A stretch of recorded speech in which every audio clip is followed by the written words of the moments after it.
Ich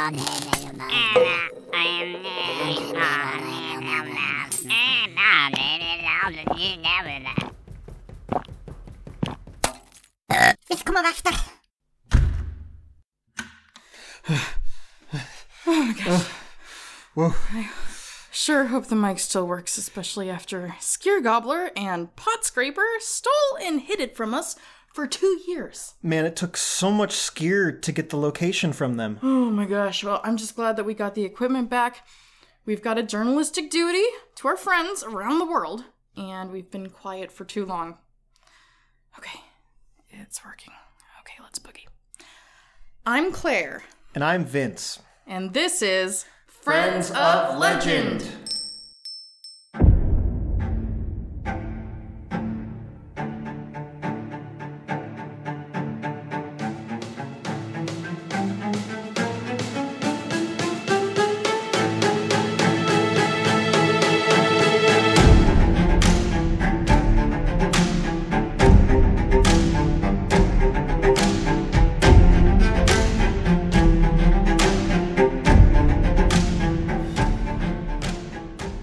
Welcome to Friends of Legend, a mystical podcast where we talk about fantastic entities that occasionally make off with our audio hardware. Mm-hmm. Today, we have something extra special for all of you. Would you like to tell them, Claire? Yeah, today Vince and I each have a friend of legend to share with you fine folks, and they certainly go hand in hoof. You could say that. Waka waka. Okay, so, Vince, if kids were booked at the police station for moral questioning, Krampus would be the bad cop. He's the school principal that you'd bribe your teacher to avoid visiting after you know that you started that food fight in the cafeteria. Krampus is a naughty child's reckoning. So who's the good cop in this situation? Well, jolly old Saint Nick, of course. Okay, he's a cop. He's, Santa Cop is coming to town! Yeah, you know what? I don't think they have a movie about that yet. Oh, I guarantee you. TM. The name Krampus is derived from the German word Krampen, which means, do you know? I don't, actually. It means claw. Not the one I'm familiar with, but sure, yeah. Yeah. So that brings us to his physical appearance. Krampus is described as an anthropomorphic half-goat, half-demon. He's bipedal, and he appears to be about as tall as your average man. He's a hairy fella.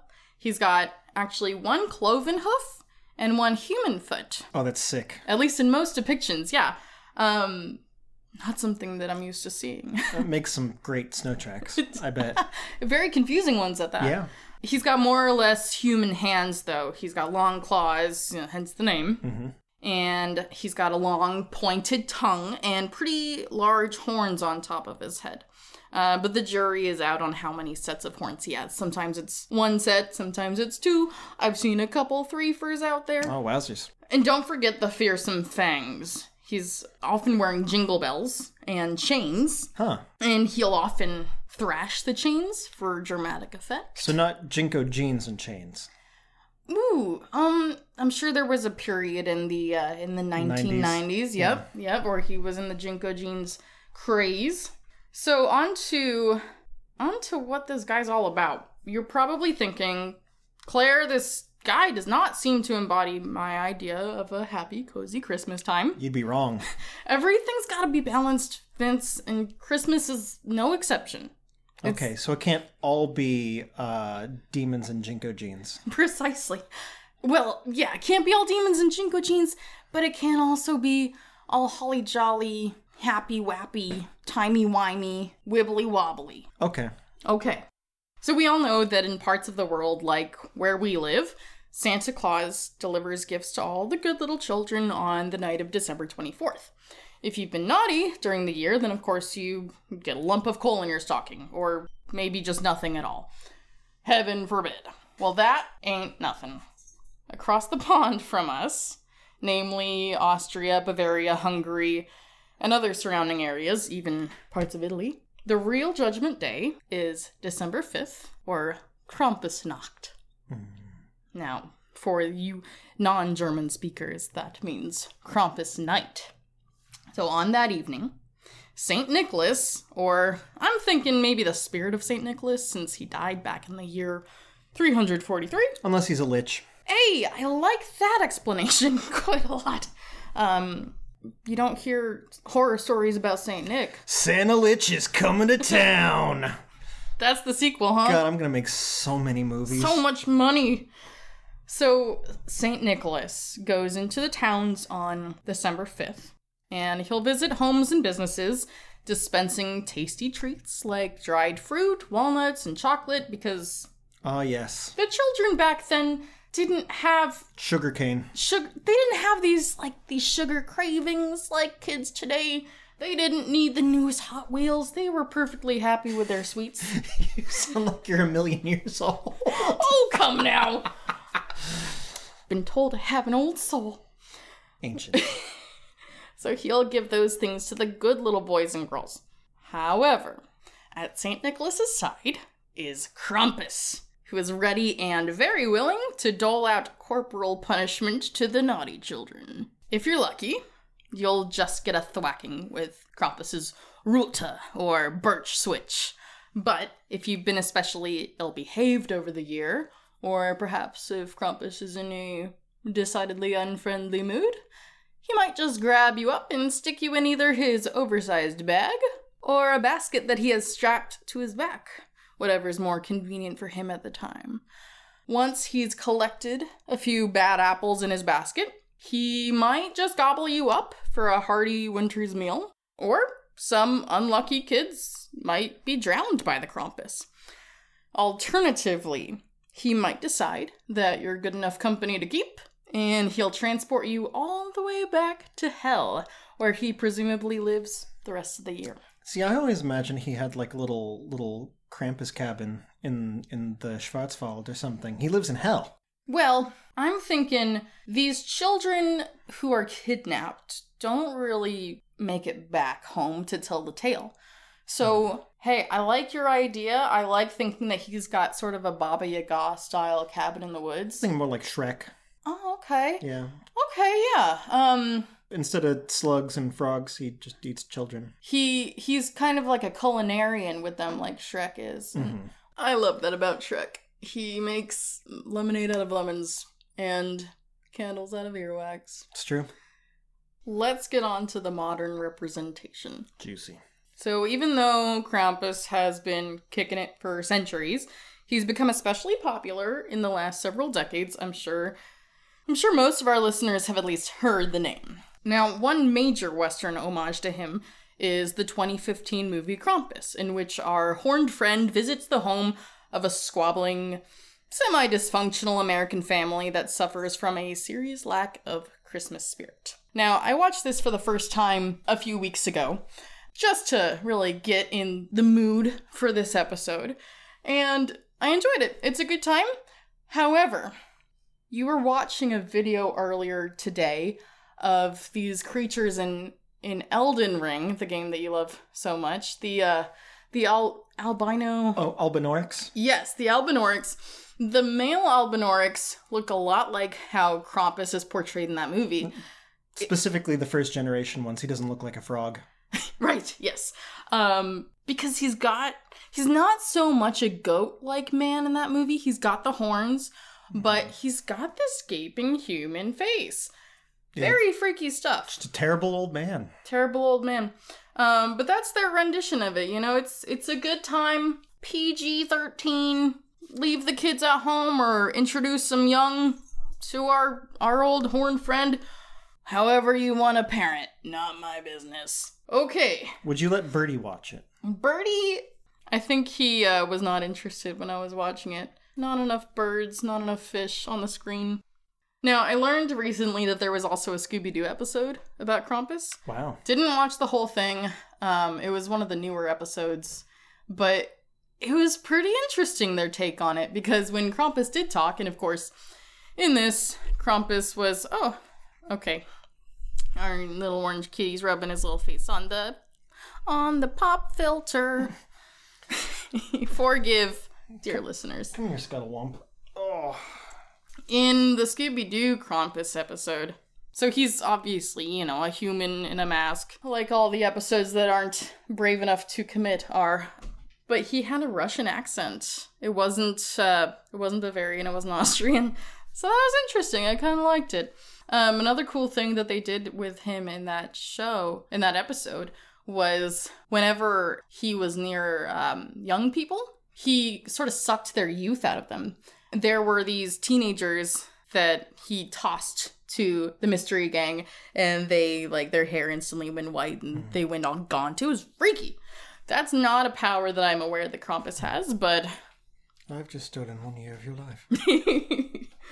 So, something I was definitely going to bring up is that one of our favorite local breweries in Austin, Texas, Live Oak Brewing, they specialize in German-style beers, and so they have a lot of German culture in their whole brewery.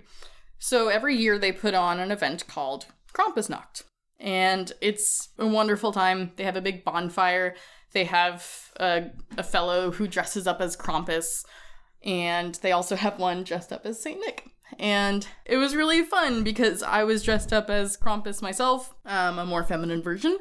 And so I took pictures with the two of them, and Saint Nick saw that I had this sort of prop little baby doll in a sack on my back, and he looked horrified. He was none too pleased. It was fantastic. So that is a great time. There are a lot of Krampus Nachten. Nächte. Thank you. My fluent German bab. There are a lot of those around, even in the United States. It's just a great time on December 5th, especially if you're being really authentic. My personal favorite modern way to honor this friend of legend is the Krampuslauf. Have you heard about this? I can imagine what it is. So this is a beloved event. It's really gained popularity in the last few decades. It's not been around for terribly long, but it's where men dress up in Krampus costumes, and the best of which have hand-carved wooden masks, and they've got glowing devilish eyes. I saw some red and green eyes, and very, very scary. They're especially common in areas where the Krampus frequents on Krampusnacht. So that's mostly Graz, Austria, and Munich, Germany. They've got a lot of these events. And yeah, it's just an evening where hundreds of Krampuses parade through the streets. They just cause general mayhem. I saw a lot of videos.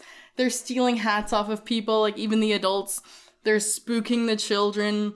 They use their Rute, and they kind of tickle people on the head. And now they also often get drunk and disorderly because drinking is a very popular thing to do at these events. They sound like the Honaro boys for Carnival. Yes! Oh my gosh. The ones where they're sort of dressed up as jesters. Yeah. And they also had the hand-carved masks. Yep. Germany just does it right, and Austria, of course. Yeah, really fun videos if y'all get around to those on YouTube. So yeah, Krampus is a frightening fellow, but people make the most out of it. So now let's get on to how to befriend this gent. So St. Nicholas famously has an appetite for milk and cookies, but Krampus is more of a schnapps man. So at least it's customary to offer Krampus schnapps at the Krampusläufe, hence the drunken and disorderly conduct. That tracks. So I think it's safe to bet that it's a good offering to make the real Krampus. After all, he doesn't really seem to be targeting adults, aside from the 2015 Krampus film, where he kind of takes down the whole family. Now, if you're a little one, thanks for listening to the podcast. We try to be family-friendly all around.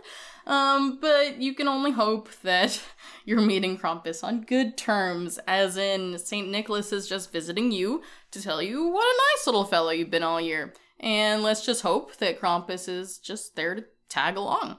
But unfortunately, if Krampus is making a beeline for you when you see him with St. Nick, then it's probably too late. Yeah, I don't think you're going to be able to outrun that hoof-foot combo. No, there's no outrunning him, and In some depictions of him, he also, instead of a Rute, he's got a whip. So he's got a bit of a reach, and your short little legs not going to take you very far. Nice. He's like a man-sized Balrog. Lord have mercy. Yeah, so that's all for Krampus. Now, of course, we're going to get to the friend rating, but only after we talk about our very special next friend of legend. So to me, Krampus has always been more of an Austrian figure, though in recent years he's had a lot of bleed over. In my mind, the shadow of Saint Nick has always been Knecht Ruprecht. Okay, interesting. Now, Knecht Ruprecht is anglicized to farmhand Robert. I like that a lot. Yeah, Knecht can mean manservant, farmer, in some cases slave. But Knecht Ruprecht is seen as the companion of St. Nicholas, who is known and maybe feared all over Germany, but more specifically north of the Alps. So Bavaria, Baden-Württemberg, that sort of general vicinity. He was first identified as a companion of St. Nick in 17th century Nuremberg, but there had been stories long before of a figure at Santa Claus's side doing what must needs done. Oh, very ominous. Mm-hmm. They say he started as a foundling, adopted by St. Nick.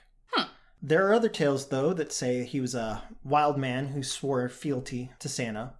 Or even darker, talk of him being an innkeeper who St. Nick discovered was abducting and pickling children. Wow! Don't get any ideas, Aaron and Connor. Your pickle crew. And shortly thereafter was forced into servitude to atone for his crimes. Oh, God. No, I think it's kind of funny that you mentioned that Knecht Ruprecht is considered a foundling when we just watched a movie about Santa Claus himself being a little foundling. Yeah. Taken him by the Kringle family, of course. One of the movies of all time. Knecht Ruprecht is often described as the archetypal manservant, which is more or less what Knecht means, as I said. He's a tall, burly fellow with a dark, bushy beard and a dark hooded cloak. And like Krampus, he wears bells to announce his approach. Okay. Which I like that both of them do because, hey birdie, because here, at least in the United States, probably elsewhere as well, you hear jingle bells and you might imagine that there are some reindeer that are parked on top of your roof. You wouldn't imagine the dark shadow of Santa is coming to visit you. Yes, well, in the older, colder places of the world, you expect ill to befall you when you hear the bells, I suppose. You gotta have consequences. I mean, otherwise kids will just get away with whatever. It's true. Now, I have more of a preference to the appearance of Knecht Ruprecht because his humanity under all of it, the clear appearance of a large, dark man that is bearded and hooded, makes him seem more like a direct contrast or a shadow to Santa Claus. More of this world. Your lawful neutral Hagrid, if you please. At his side, he carries a large stick, or a Rute, as he said, for paddling. And on the other side, a sack full of sweets. Or bad children, depending on who you ask. Oh, okay. So he kind of takes care of both sides. I wonder what Santa does in this case. Well, much like Krampus, he has his own day. Yeah. He kind of, he does the initial sweep. Right. Take care of the chaff. Yes. Keep only the wheat. Exactly.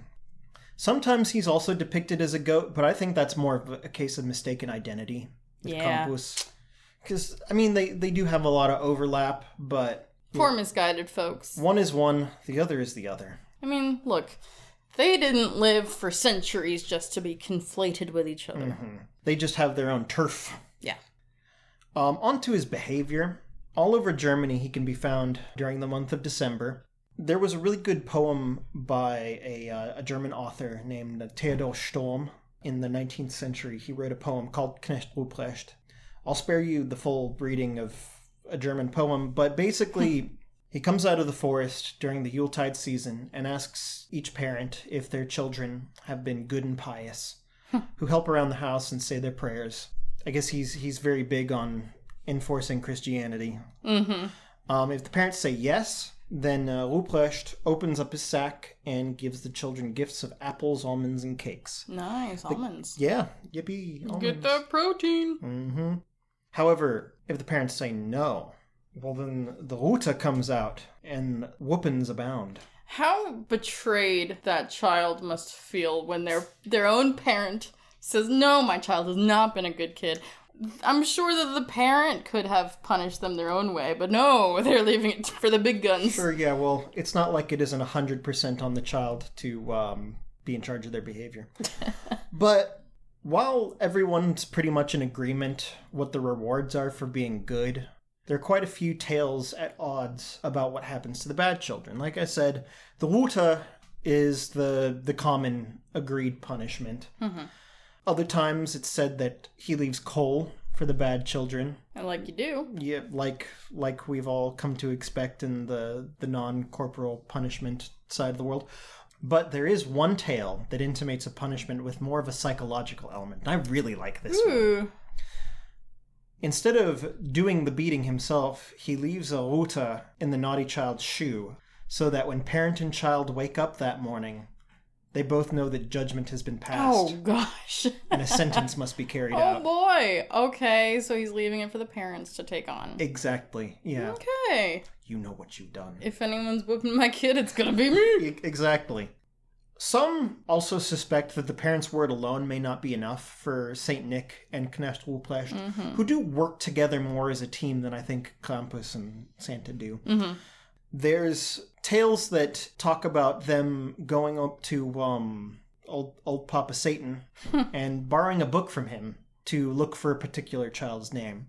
Now, if that name doesn't appear in the book, kid's all right. Cakes and creams all around. Okay. If the name does show up, well. That's the naughty list, in a sense. Yeah, it makes you wonder who's writing Santa's list. Did you ever think about the fact that Santa and Satan share the same letters? Conspiracy? There are also occasional mentions of Knecht Ruprecht's trusty bag being used for kidnapping bad children, as I mentioned before. But I just think that's people mistaking him for Krampus. Probably. Or mistaking Krampus for him. Right. He's more of a beat you with a stick, or get your parents to beat you with a stick sort of guy. He doesn't whisk you up to the gates of hell. He's not looking to consume and kill you. He needs you to be able to do better. Just a little get good scrub from Knecht Ruprecht. In the darkest tales of all, it is thought that Knecht Ruprecht only pretends to be an agent of Santa, but is in fact one of the identities of the devil himself. Oh my goodness. To explain how he gets a hold of that book. Yeah. This comes from the fact that Ruprecht is a common German name for the devil. Is it? Yeah. Huh. But then it makes you think, isn't Nick also one of the common names of the devil? Ooh. The plot thickens. Yes, he will ply you with cakes and creams, children. But apart from meting out judgment upon children, Ruprecht also watches Santa's back, both literally and figuratively, by doing the heavy lifting for Santa, and also protecting him from would-be assailants, like, the Central Park Rangers. Yep. When it comes to modern representations, Krampus has the limelight nowadays. There's not a whole lot of room for Knecht Ruprecht, unfortunately. Aww. Back in the 19th century, there were a few poems, like the one written by Mr. Storm. There's also a musical composition written by Robert Schumann. Oh, I know him. He's on the classical station all the time. I wonder if they've played it. Maybe. This would be the time to play it. In the German localization of The Simpsons, a few of the Christmas episodes feature a dog named Santa's Little Helper. Oh, he's a main pet in the show. He's a main pet. I don't watch The Simpsons. Oh, that's okay. I'll have enough Simpsons lore for the both of us. Perfect. Well, in the German localization, he is referred to instead as Knecht Ruprecht. Oh my gosh, that's so cool. That's fun. Yeah, I mean, he is Santa-sized helper. One of the alternate names for Knecht Ruprecht is Für Nicholas, which is translated to Pelznickel and has later been permuted into Belschnickel. Oh, Dwight. Yes. Well, that's what I know him from. And it makes sense because Belschnickel is a popular figure in Pennsylvania Christmas tradition. Okay. They go Belschnickeling, which I imagine is a lot like the Krampuslauf. And like Claire said, the Belschnickel was mentioned in an episode of The Office. Dwight was dressed as him. It was quite a hoot. Last and most local of the modern references, the brewery in Magnolia, Texas, Lone Pint, will release a beer called Knecht Ruprecht every December time. Oh, cool. It's a porter with rotating spices, but it usually either features bitter coffee or spicy peppers. Oh my gosh. Okay, so we have to figure out how to get a hold of that, because that's just a great all-around brewery. Yeah, I mean, it's draft only. Oh, beans. Okay, so when we go back for the Texas Renaissance Festival, which we can't recommend highly enough, we're gonna take a little pit stop to Lone Pine, huh? Assuming they have it at the time. It's a December beer. We'll figure it out. Come on now. Sorry to rain on your I have to get my hand on this beer. When it comes to making friends with Knecht Ruprecht, it seems like it's pretty straightforward. Just be good and I guess abide by the tenets of Christianity. I'm not sure how much of a thing that is for him anymore. Mm-hmm. And yeah, that's your ticket to Cake and Cream Town. Okay, that's not so hard. No. For adults, he doesn't really seem to have much attention for them. Mm-hmm. He really only interacts with adults to ask them if their children have been good. Right. I can't imagine how frightening that encounter with him is. I wonder if he shows up unannounced or if he leaves a little letter on your door saying, I'm coming tomorrow. Be ready. He comes on a specific day of the year, so you can be prepared. And if you're raising a lousy kid, well, then you're probably not scared. You're probably like, yeah, take care of him for me. But yeah, I guess as an adult, probably the best way to curry his favor is to raise well-behaved children. Try teaching them not to stomp and shout and swear. Yeah, I mean, as you should anyway. We can only hope. Yes. Well, now that we both covered our respective Yuletide scary friend... Shall we discuss the friend rating? Let us do it. Yeah, for those of you who are just joining us for the first time, let us break down our rating system. Vince, you go. So, it's a 4-tier scale we use to assess the relative ease with which you can enjoy a being's companionship. Mm-hmm. The first tier, friend-shaped friend, that's going to be the kind of friend that would give you the coat off their back on a cold winter day. Oh, nice. Now, a cheeky friend is the kind of friend who hoards all the gifts that they've received over the years, only to re-gift them so that they don't have to spend a dime of their own. That's good business. Mm-hmm. And the next tier is spicy friend. This is going to be the kind of friend that surprises you with a lavish gift and then blows up at you for not matching their unplanned extravagance. Ooh. Oh, don't you hate that? Lastly is not a friend yet, which is the kind of friend who would light a fire in the fireplace because he knows a certain fat man is expected to come in through the chimney that night. Ooh. Real slick. Okay, so let's start by rating good old Krampus. Krampus, in my humble opinion, not a friend yet. Does that surprise you? No.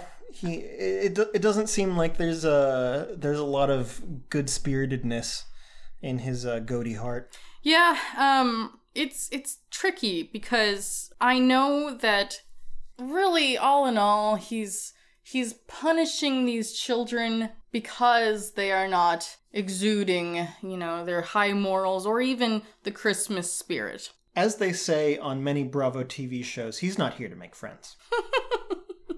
That's right. Yeah, I mean, the intentions are there, but he goes about it in a kind of not-so-but-so way. I like to think that he might be friends with St. Nicholas. That's a chill hang.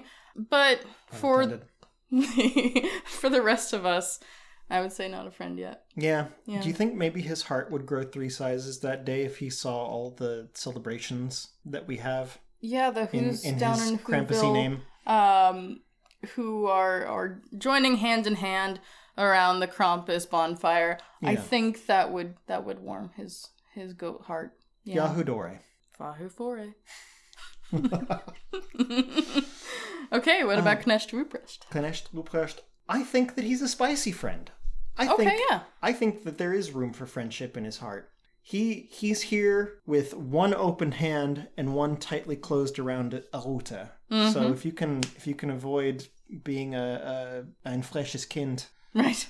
That's your ticket to Cake and Cream Town, as I said. I mean, if I were, I don't know how young you have to be visited by him, but if I were, let's say, 20 years younger, I would put on my best good girl hat all year long just to get a handful of those sweet, sweet almonds. I don't know if that would be enough for me. No. No. It would be enough for Birdie, incentive. Though. Yeah. Oh, Birdie bot. Well, thank y'all so much for listening to this episode of Friends of Legend. I had a wonderful time getting back to it. Yeah, it's good to join y'all once more. Now, in past episodes, we've said that you should head on over to friendsoflegend.com. Well, don't have that anymore. Thanks, Gear Gobbler. But we do have our Facebook page. Y'all are more than welcome to reach out to us there.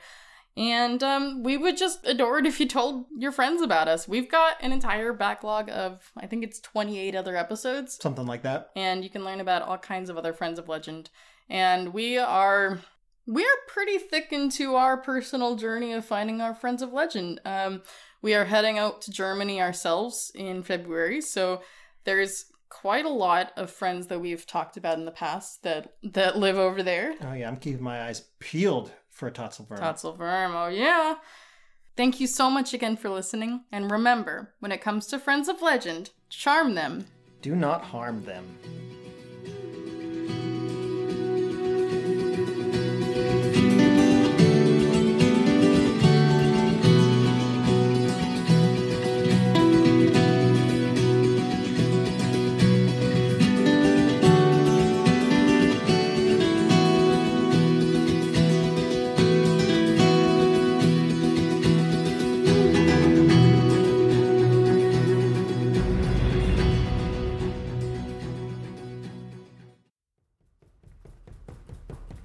What was that?